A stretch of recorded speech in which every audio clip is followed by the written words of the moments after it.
Hello every one. இப்போ நம்ம எக்ஸலில் rent array function பற்றி பார்த்துட்டு அதை பேஸ் பண்ணி 3 எக்ஸாம்பிள்ஸ் பார்க்கலாம். அதுக்கு முன்னாடி யாராவது சப்ஸ்கிரைப் பண்ணலன்னா சப்ஸ்கிரைப் பண்ணிக்கோங்க, ஆல் நோட்டிஃபிகேஷன்ஸ் எனேபிள் பண்ணிக்கோங்க, லைக் ஷேர் அண்ட் கமெண்ட் பண்ணுங்கள். For example rand array function பற்றி பார்க்கலாம். இப்போ A2 செல்லில் செலக்ட் பண்ணிவிட்டு equal to rand array function open பண்ணிவிட்டு ரோஸ் ஆர்குமெண்ட்டில் இப்போ நம்மளுக்கு 20 ரோஸ் வேணும்னு கொடுக்குறோம்.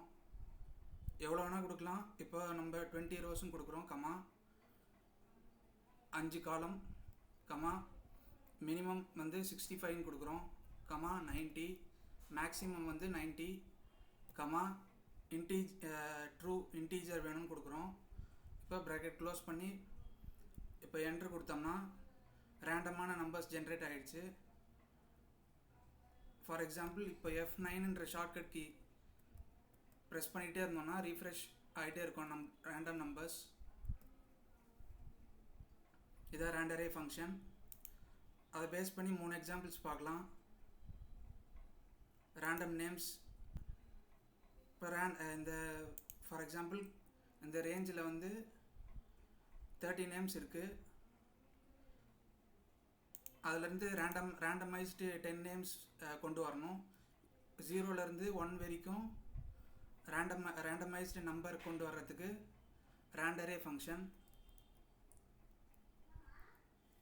ஓப்பன் பண்ணிவிட்டு ரோஸ் ஆர்குமெண்ட்டில் கவுண்ட் ஏ ஃபங்க்ஷன் கொண்டு வரலாம். கொண்டு வந்துட்டு இந்த ரேஞ்சை கொடுத்துடலாம். நேம் இருக்கக்கூடிய அந்த ரேஞ்சை கொடுத்துடலாம். இப்போது ப்ராக்கெட் க்ளோஸ் பண்ணி மறுபடியும் ப்ராக்கெட் க்ளோஸ் பண்ணி இப்போ என்ட்ரு கொடுத்தோம்னா ரேண்டமைஸ்டு டெசிமல் நம்பர்ஸ் வந்துடுச்சு. இப்போ ஃபார் எக்ஸாம்பிள் இதை அப்படியே செலக்ட் பண்ணி பார்த்தோம்னா இதோட ரிசல்ட் தெரியும் மேலே. இப்போ ரேண்ட் அரே ஃபங்க்ஷன் முன்னாடி சார்ட் பை ஃபங்க்ஷன் கொடுக்கலாம். சார்ட் பை ஃபங்க்ஷன் ரேண்டமைஸ்டு நம்பர்ஸை நேம்ஸாக கன்வெர்ட் பண்ணி ரேண்டம் நேம்ஸை கொண்டு வரும். அரே ஆர்குமெண்ட்டில் இந்த நேம் ரேஞ்சை கொடுத்துடலாம். ரேண்ட் அரே ஃபங்க்ஷன் தான் அடுத்து பை அரே 1. அரேன்றது இந்த ரேஞ்சு, பை அரே 1 இந்த ரேண்ட் அரே கவுண்ட் ஏ.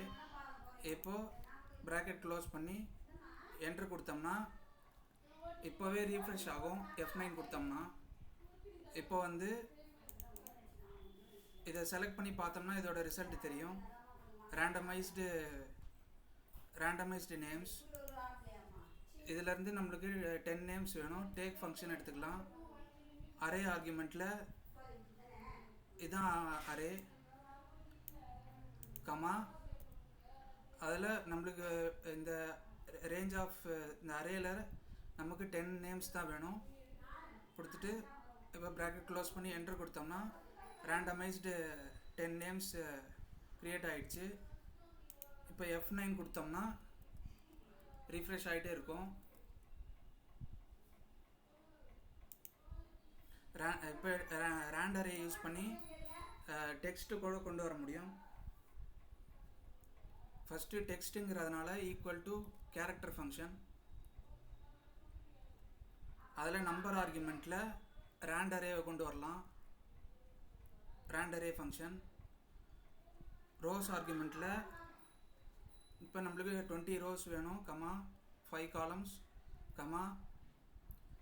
65, மினிமமில் 65, மேக்ஸிமமில் 90. இந்த 65ம் 90ம் ஏன் கொடுக்குறோன்னா 65லேருந்து 90க்குள்ளே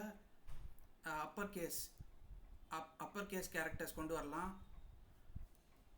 65லேருந்து 90க்குள்ளே, இன்டீஜர் தான் நம்மளுக்கு வேணும்னு கொடுத்துட்டு ட்ரூ கொடுத்துட்டு இப்போ ப்ராக்கெட் க்ளோஸ் பண்ணி இப்போ மறுபடியும் ப்ராக்கெட் க்ளோஸ் பண்ணி என்டர் கொடுக்கலாம். ஃபார் எக்ஸாம்பிள் கேரக்டர் ஃபங்க்ஷனில் இந்த ரேண்ட் அரே ஃபங்க்ஷன் தான் நம்பர் ஆர்குமெண்ட்.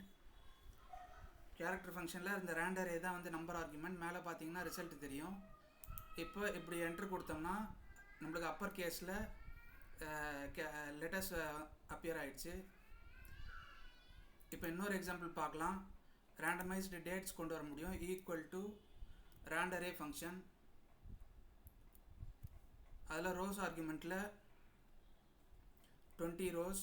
ஃபார் எக்ஸாம்பிள் இப்போ 15 கூட கொடுக்கலாம்.